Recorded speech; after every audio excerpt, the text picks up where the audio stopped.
ดหมอบจีดนี้สร้างบาปทมหนักចិត្តខ្មៅអប់ប្រឡាក់ធ្វើបាបពុកម៉ែធ្វើបន់7វត្តក៏មិនជ្រះដែរទឹកភ្នែកពុកម៉ែកូនហើយមិនรู้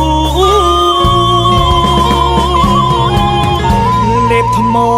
លេបគ្រូព្រោះកូនដេរឆា